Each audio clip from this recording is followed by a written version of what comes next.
All right, everybody, welcome back to the Kleen-Rite Radio podcast. I'm Fix It with Phil, and as always, I'm joined with my good buddy, Marc Tyndale. Marc, how we doing this morning? Phil, I'm doing great today. We have the pleasure of having Cameron Alleman here today from Mermaid Car Wash. Cameron, can you tell us real quick a little bit about yourself? Yeah, my name's Cameron, as Marc said. 31 years old. We have 12 locations currently here in central Pennsylvania, and I love car washes. Talking car washes, working on them. Anything car wash related, you'll find me. That's awesome. That's awesome. I'm beyond excited about this conversation because Cameron has started from truly the bottom and worked his way up, right? We went from one wash to 12 washes in not a very long time. In my opinion, not a very long time. 8 years. 8 years. Yeah. That's a huge bit. That's some serious scaling, in my opinion, right? Yeah. Especially when you're doing it on your own, you're figuring it all out. Mm-hmm. And I'm just really excited to have this conversation and dive into your mindset, how you did it, and how you figured all that out, right? So this is going to be great. Kind of a perfect track. I mean, we were talking before this, and Cameron had more of a trade school track, which is perfect for owning and operating 12 car washes. And we'll talk a little bit more about that later. So let's just start at the beginning and work through it. How did you get into car washing? So I've always wanted to own my own business. Had no idea what that looked like. And we had done, my wife and I, and even before that, had done like a chicken barbecue business that my grandfather kind of was doing on the side for like fundraisers and stuff. So like every Saturday through the summer, not every Saturday, but a lot of them, cooking chicken barbecue, like 400 chicken halves for a church or a youth group or sports teams, things like that. So that was kind of, when my grandfather didn't want to do it anymore, I sort of took that over. And so that was sort of my first inkling into actually running a business. So you got some business experience there. That's good. Yeah. I grew up on a farm, so that's kind of like a small business in and of itself. So kind of seeing the ins and outs of that helped a ton, and having that kind of work ethic experience growing up, I think helped a ton. So yeah, that's what schooling wise. Did you go to college? Did you go to trade school? So I graduated high school, and soon after that, I went to welding classes in the evening to kind of get my foot in the door at a local manufacturer, because that's a good skill to have too. Even if that didn't work out, I wanted to know how to weld something to fix something like on the farm, or later in life I could do that. Yeah. So that's really the only proper schooling I've had, is the high school education and a couple welding certificates. So when did you make the transition, or when did you get your foot in the door, and why did you pick car washing? Car washing, I think, so I had done pressure washing for a friend of mine. It was like one of my first jobs. I was 16 working summers for him. So I knew pressure washers, chemicals, kind of the basics, and I could rebuild them, things like that. And I learned a lot from him. And then I got a job in water treatment, like bottled water, commercial water systems, anything water related, deionized water, things like that. So I kind of understood water decently enough to be dangerous. And I think I was driving around in my work truck one day, saw a car wash probably with a line of cars, and thought to myself, well, that'd be an okay business. Like, I don't see the owner there. He's probably on the beach living life, living all the large. time. That's all they do. And, naive me thought that. And so I started to do a little research and thought that would be a great little hobby business, side business, kind of like the chicken barbecue was. And at that point, I was already engaged. And so while we were kind of planning our wedding, we were also business planning. So it was a very interesting point of life. She was planning the wedding. I was writing the business plan. We were actually going to build a car wash. Like, I had a friend of mine who went to school for architecture and engineering. He drew up the plans. We had a piece of land figured out. We were working with equipment distributors, getting quotes, pricings, things like that. Of course, the land was just way too expensive. So we had to reach out to everybody. We were working with the banks, the equipment distributors, and say, hey, put everything on hold.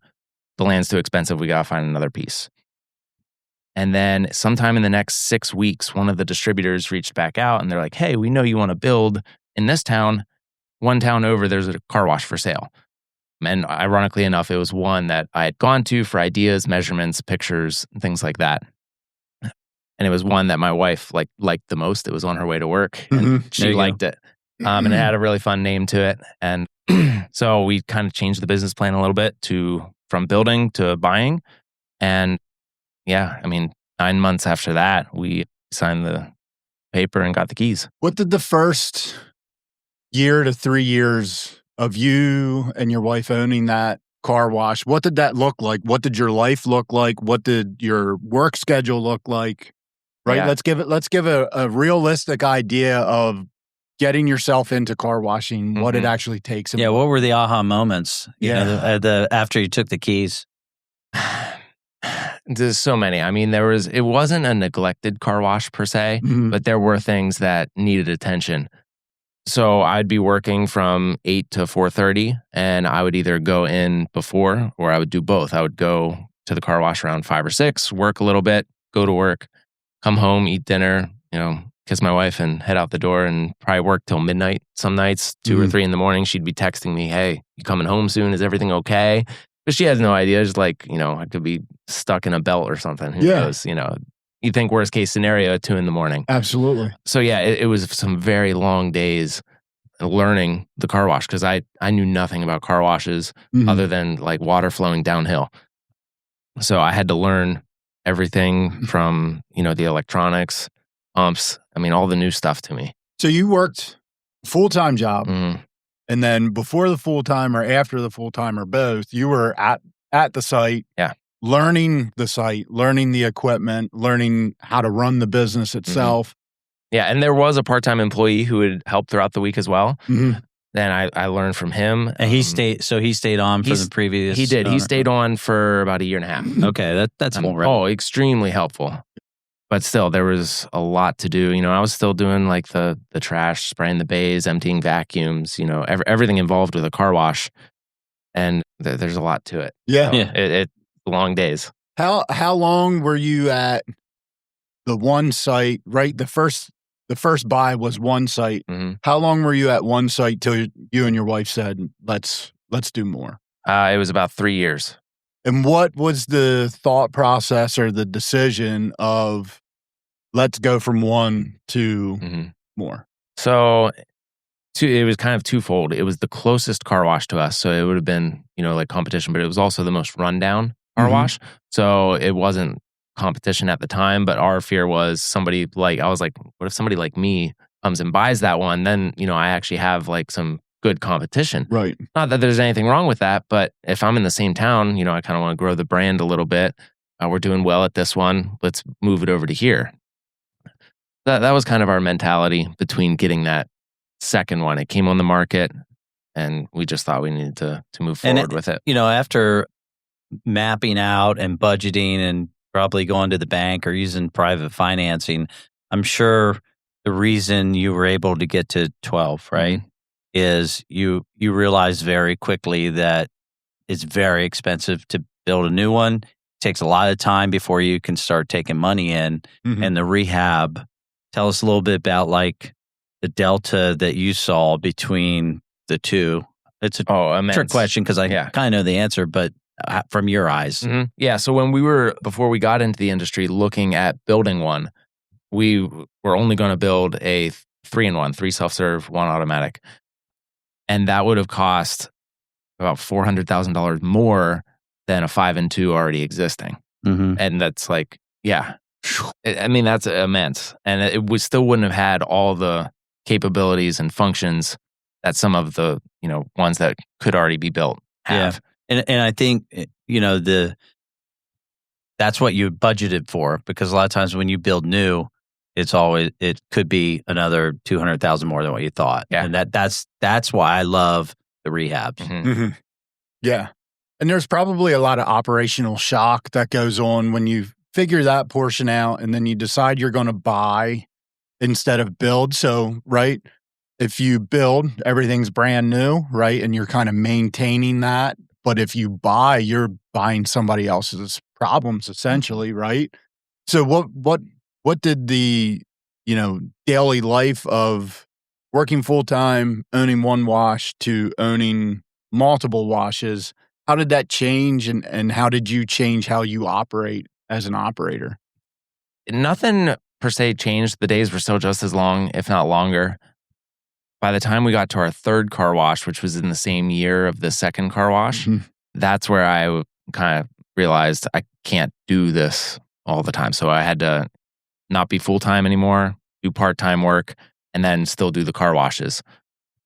And we did that for about 2 years, maybe not even that. And I just went full-time with the car washes. Did it make more sense to go full-time than to kind of like look for a manager that you trust? And because they would have called you anyway to do a lot of stuff, and you probably wanted to do it. I think I wanted to do it. I was fully in and passionate about it, even then. Awesome.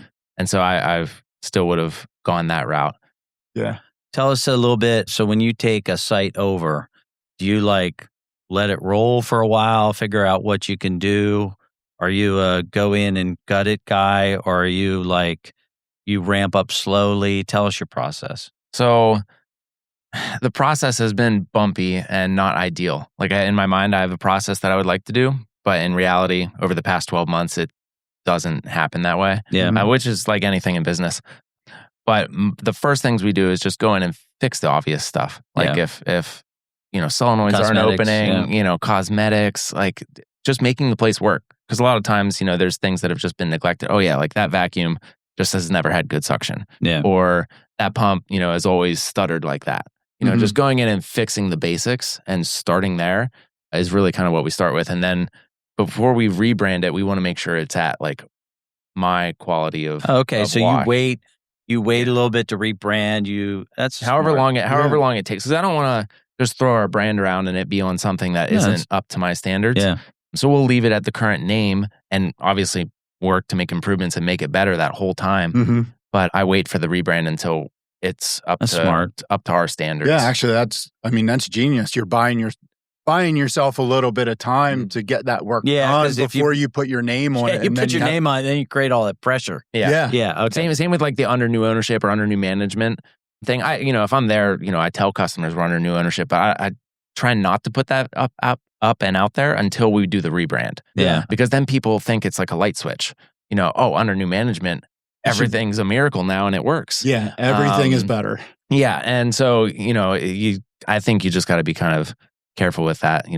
But definitely you want to rebrand or say you're under new ownership, but when you're ready, like you don't want to do it, and then everybody's coming that first Saturday and they're like, oh, it's the same.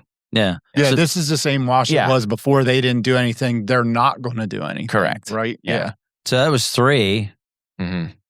What happened between 3 and 12? A lot. More than a lot. I mean, last January, we got our 4th one. And then by November, right before Thanksgiving, we had closed on our 12th one. Holy smokes. So we had 9 new car washes in 11 months. Now, what vehicle are you? Is this cash? Is it private financing? A little bit of everything. So we're doing conventional financing, okay. So owner blend financing. Okay. The one deal was actually a little bit of a blend between the owner financing some of it and then the bank financing some of it as well. That is one thing I forgot to point out at the beginning. We started with an SBA loan. Oh, okay. So we only had to put down 10%, which was thankfully all that we had. Yeah. I don't know why they gave us the money, but they did. They probably wouldn't today, so you're lucky it was a while ago. Looking back, I can't believe that any bank, even backed by the SBA, the federal You don't have program, to mention the bank, but who was it? I'm very happy. And we have a great relationship with our bank, MidPenn, if you're in Pennsylvania. Okay, check them out. They're great. But yeah, looking back, there's no reason a 23-year-old should have been given that kind of responsibility. I'm sure that people listening to this are probably pretty interested in what did that experience look like? Like, what was your preparation at 23 going to ask the bank for a loan to get a business? Did you go with like full plans? Did you have, a mock-up of how everything you thought was going to go? Or did you walk in and say like, hey, I want to buy this car wash. I need a loan. And then they, told you to make a plan. Like, what'd that look like? Yeah. So because I knew that we needed an SBA loan and in order to only put down 10%, the SBA had a lot of great resources for business planning. And they had obviously worked with other lenders and stuff. So there's an SBA office out near Shippensburg near me that helped with everything. Like I kind of put together a business plan. I'd go and meet with them and they'd be like, okay, this is what you should change. This is what the lender looks for. You should probably have this in there or that. Yeah. And so they were extremely helpful in that planning process, telling me what I should do and not do. But yeah, it ended up being like a 45-page business plan from what we were going to do for promotions and how to grow the business. Because the other struggle is, as any business owner, they're trying to limit their tax liability. So there wasn't much profit being shown. So I had to convince the bank and the SBA that I could change that. Like I could save money on landscaping because I'm going to do it myself. The ongoing concern is what Yeah. And so I had to convince them of all of those things, of the savings that I could do. And then, of course, growing the business to help, pay back the loan. And once you prove the model once or twice, it's a lot easier to go back. And, yeah. So then when they we love got you. The second one, we did conventional financing because they're like, no problem. Yeah. You proved it out the first time, you'll do it again this time. Yeah. Mm-hmm. And it's awesome. It's good having a good relationship. And he still has time to talk a little bit. You're president of the the Pennsylvania Car Wash Association. Correct. Yeah. Talk a little bit about that. Yeah. So I've been a part of the association for probably 3 or 4 years now, maybe even a little longer. But it's something, I think everybody should be involved with their local association or just networking in general, whether it be through a car wash association or even your local, business chapter in your town or something. Networking has been, I think, a huge part of getting me to where I am today. Yeah. And so being a part of the association, learning from all the other operators and vendors and knowing what's out there is huge. And so now I'm president of it and really enjoying what we're doing and what we have going on. It's awesome to hear you say that because it is something that we talk about here and that we talk about at Kleen-Rite in general. People forget that the car wash industry isn't just an industry, it's a community, right? And if you join your local chapter or you reach out to another car wash owner, 90% of the time, right? Everybody wants to help everybody succeed. Even though there's some competition and, all that kind of stuff. Generally in this industry, car washers want to talk about what they're doing or how to fix what you have going on, right? Yeah. So whether that's through Facebook groups, your local car wash association chapter, or like you said, even just if you get into the business chapter in your area, right? Just being able to talk to other business owners and understand how to run a business better, right? Because not everybody already owns a car wash and is going to scale to 12 car washes. Some people are out there, that 23-year-old kid that's working full time is trying to figure out, well, how do I get into this industry? And joining car wash association is a good way to understand how to do that, right? Absolutely. So let's pivot again. So when you have 12 sites, right, one of the biggest challenges is, with the multi-sites standardization, right, for your brand, right, and getting everything on the same platform. Because we have a problem in the industry, especially when you acquire sites. You might have 3 different payment platforms just on one site. Yeah. So how do you attack that, and when you're talking about it, tell us any of your mistakes or regrets, and then tell us where you're going. It's definitely hard to fight that fragmentation and to get to that standardization. But probably my biggest regret with any of it is not doing it fast enough or soon enough. Interesting. Yeah. Wow. So adding like tap to pay, or even the memberships, things like that. Did you kind of wait and or was it confidence or was it monetary? It was mostly monetary because doing this self-funding and stuff, we got a budget and plan accordingly, for the slow times and the good times. But looking back, I've always been less risk averse. And so I always kind of played on the safe side. But when it comes to certain things like tap to pay or count up or memberships, those things, I probably waited a little too long. Because they pay for themselves. They pay for themselves. The ROI on those is so much faster. Yeah. And that, hindsight's 2020. So now, the sites we just are acquiring and have acquired, we're doing that much sooner. Yeah. And kind of going a little bit riskier and faster on that. And it also grows our brand a little faster too. And the standardization. Yeah, that's a great answer. It is a great answer because there's not a lot of people out there that look at it that way, right? Everybody's like, well, I might do it. We'll see. So to hear somebody that's scaling in such a rapid movement like you are, to outwardly say right away, the payment options are dire straits, right? Don't put it off. Right. right? It's not a risk. It's a guaranteed ROI. The customer facing stuff you almost have to do instantly. So customer, as we talk about customer facing or move into that and think about, you were saying you hold off on rebranding sites till they're up to what you believe they should be, is, like a standard bay gear change out, new foam brushes, new guns, new hoses, stuff like that. Mm-hmm. Is that one of the criteria of before I rebrand, all this needs to be changed at minimum? All the hoses need to be the same color. All the same color, all the same. I'm sure you buy many sites where every bay is a different gun, different color hose, different decals on the meter boxes. This simple low-hanging fruit. Yeah, right? Absolutely, yeah. The bays for sure. Now, it's tough too with some of the sites we're buying because some have an 8-position rotary dial, some have 12.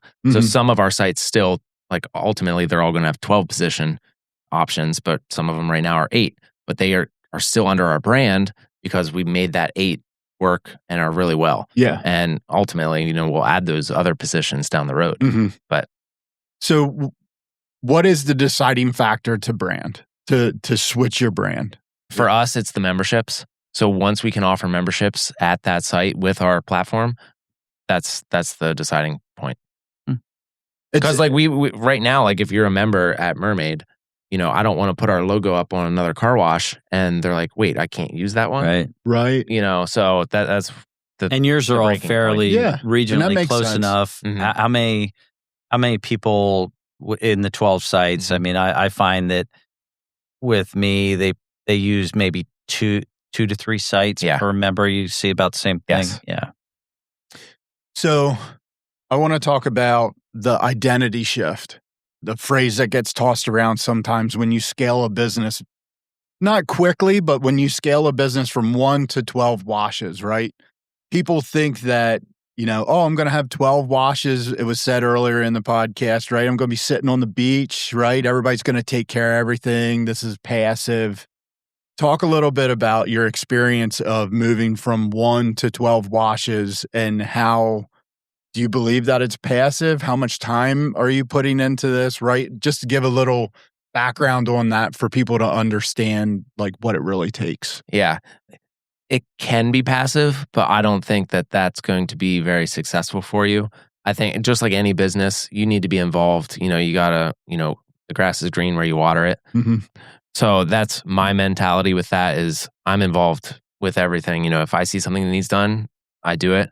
But I realize too now that I can't be doing that stuff as often. As much as I love to do it, there's things I wish I could still take the time to rebuild a pump or swivels all the time.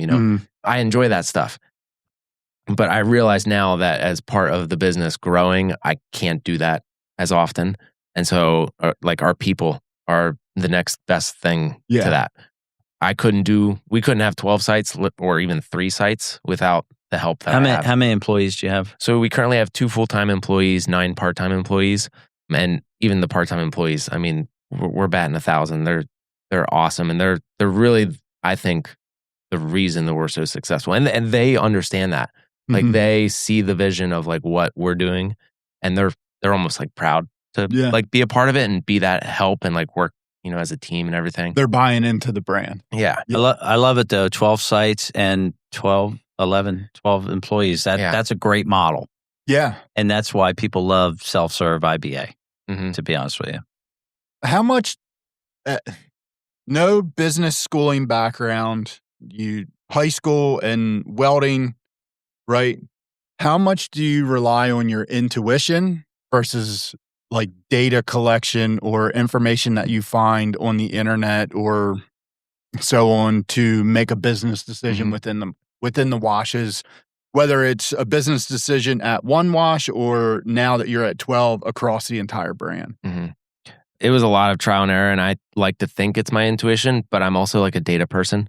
So I'm looking at the numbers all the time and trying to find correlations. Because in the car wash industry, it's really hard to pin down. I think you guys have talked about it a lot, how to know why a customer comes when they do. And so for me, I'm also trying to crack that egg of why are customers the way they are. So, but data is a huge part of that. I mean, You have to look at the data and know your numbers.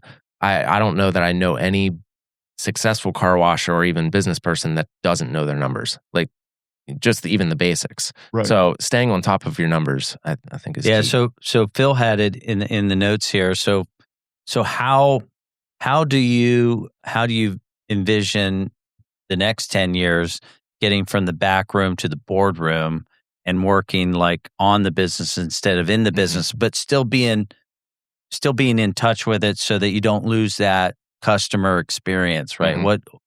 Where do you see it going? That's a good question, because if you would have asked me this last year, I wouldn't have told you I'd be here, 12 sites today. Well, you had to get to 12 to be on our podcast. So That's right. that's kind of the. No, I'm just kidding. I know that I need to change a lot, operationally, because at 12 sites, efficiency is key. If something's costing you an extra $1, times that by 12, times that by 365 days a year, it adds up fast. Even at one site, I was very in tune with budgeting and saving money and trying to get the best bang for my buck, buying stainless all the time. It's never worth it for me to cheap out on stuff like that. Right. So those kind of habits, I want to kind of keep with me and just really try and get efficient with everything, buying in bulk, when you guys do your sales on tire foam, I'm doing it. Yeah. It's those kind of things and they add up, I think that's great. So what's the one thing that, as Mark said, as you transition from, boots on the ground every day to more of the boardroom-esque running the businesses, what's the one thing that you feel like you'll never let go? That one thing that you believe every car wash owner out there should do habitually? Mm-hmm. I think that's a question we should ask each other. All of us should answer that. I love it. Yeah. Let's do it. I mean, I know what mine is. Let's hear it. Yeah, you go. I make sure I use it. I go through and use them. Mm-hmm. For me, I work at a different, because I have a full-time job. I work at a more of a business level, more of a management aspect of it, and I just make sure I use it enough that I don't lose touch. And that's what I do. Mm-hmm. Yeah, Cameron. Yeah, I think the same exact thing like Mark was saying is with 12 sites and who knows how many sites in 10 years, I always want to be going as often as I can and just kind of making sure everything's working. I'm going to vacuum out my car. I'm going to try the tire shine. I'm going to try the vendors. I'm going to, do all of those things. And I mean, that's what I'm doing right now with 12 sites. Yeah. Is doing that exact thing. You pay cash or credit when you go through? Both, because I got to make sure both works. Yeah. I love it. Mine would follow suit, but obviously I love self-serve, so I love to wash my truck by myself, right, in the bay and experience all those functions, which puts me in tune with the data portion because I know how long it takes me to wash my truck, so I can kind of guesstimate what it takes everybody else. But my biggest thing is I don't just drive through, right? I get out. Every time I go to a site, I get out and I walk through it, right? Because you could just whip through the parking lot and kind of do a spot check from the windshield, a windshield check, right? But, getting out, opening the door, walking in the equipment room quick and just listening and making sure that nothing sounds out of place. I think sometimes that gets overlooked, that just taking the time to walk in the equipment room, take a second, actually look over everything. Not like physically put wrenches on, but just give a visual, right? Make sure that visual is the same visual you had the week before and then move on. I have this habit, and you guys probably do the same thing. If you park in front of the equipment room door, especially if it's a semi-busy day, and you leave the door open and then you do that loop, walk around the vacuums and walk in front of the pay stations, you'll get great feedback. And people are so gracious when you're talking to them. They tell you they love the place and they might have a complaint for you, but most of the time it's all very positive. Yeah. It's just a good practice. I think I'm really glad that you said that because I feel like that's the one thing that does happen when you get so caught up with car washing in general. Yeah. You're too busy to talk to your customers. And so glad that you said that, because that should be everybody's 1% rule. If your customer wants to talk to you, you should talk to them. We've purchased car washes where they're like, oh my God, that guy before you was so mean. Yeah. You know, they would yell at us for our cars being dirty. Yeah. You know? Yeah. Yeah. Customer service is huge. Yeah. You know, and especially there's a stigma with self-serve car washes that nobody's there, nobody answers the phone, you know, and I think trying to change that, you know, for us, you know, every time somebody calls us and we call them back like right away, they're like stuttering because they don't expect a phone call back. They're like, oh, hi, thanks. Yeah, I wasn't expecting a call back. Yeah. And, you know, like you said, talking to those customers and kind of building that relationship with them, I think, you know, helps a ton. Like last night, I called a customer back at like 7:20. I was on the phone with him for 20 minutes. Yeah. He liked to talk, you know, but I listened and, you know, heard what he had to say. It was for one of our new sites and he was excited for what we had planned. And I think that goes a long way. Yeah. And when you do things like that, you make a customer for life, right? Absolutely. Right. So, you know, we're going to wrap this up, soon. But like, what does success look for you? Like, are you midfield right now, trying to get to the end zone? Or are you like almost where you want to be? Like, talk a little bit about, you know, are you going to get to 24 sites, or is there a stop point, or is it just like till I can't handle it anymore? Yeah, because there is a 12 perfect sites might be better than 24 loosely run sites. So you have to make that decision, right? So tell us a little bit about that. Yeah. I don't have a stop point in my mind. I never really did. I think my wife would like me to. Yeah. But she's huge too, part of our success. But I don't have like that end goal of like, okay, I'm done like at 24. Because to me, every time we go into a new community and be able to give that car wash the facelift, the change, you know, the community involvement, I get a lot of like satisfaction out of that. And so I think part of it too is kind of like leaving that legacy. Like to me, that's the success. You know, whenever, even now, you know, people come to me like, hey, like you hosted my daughter's tennis team here, you know, and she's like, I think that's great. Like, thanks for doing that. So little things like that, like I already feel like I've made it, you know, and even at one car wash, I could have fell over dead then and I would have no regrets and enjoyed every single thing I did. Yeah. So I kind of live each day like that. And that's kind of like two things I do every day. Do something to make somebody else thankful and then do something to make my future self thankful. Yeah. Well, you fit our mold, car washing 24/7. Yeah, he absolutely is car washing 24/7. I'm sure you never stop thinking about it like we do. No, it's hard. You never unplug. Yeah, you can. And not that that's a bad thing, because you can have really great days. You can have those really bad days. But like you said, you can be thankful for every one of them. And I love that part of that answer was so community focused, because we are business owners and we do need to turn a dollar, right? We all need to get paid and we need to be able to pay for what we're doing. But, you know, it goes along with being in touch with your customers, and that's being in touch with your community, because your community is what makes you successful. So I love hearing you say that you are focused on making sure that you are part of the community.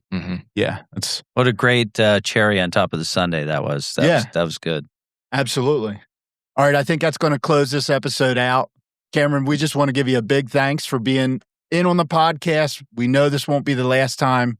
There's a ton more to talk about. Just big thank you to you coming and sharing your story. Yeah, thank you for having me, and thank you for everything that you guys do for the industry. You're welcome. And by the way, I want to thank our sponsor. We actually did not ask Cameron to wear the Little Tree hat, but Little Tree sponsored this series, and we appreciate it. Absolutely. Thank you. See you guys.